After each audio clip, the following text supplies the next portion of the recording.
আপনারা জানেন আগামী জানুয়ারি 2024 22 তারিখে আমাদের রাম মন্দিরের উদ্বোধন।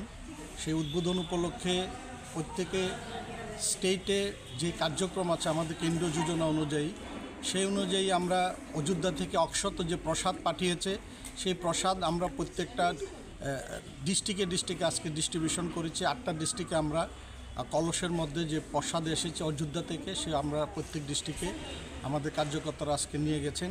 ওইখানে নিয়ে ওই অক্ষত নিয়ে ওনারা একটা মন্দিরে রাখবেন।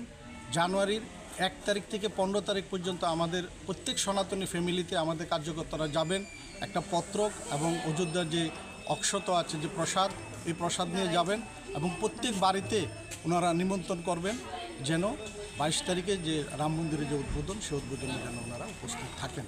এবং ওই দিন 22 তারিখে আমাদের বিশাল কার্যক্রম আছে। প্রত্যেক মন্দিরে আমরা পূজা অর্চনা করব।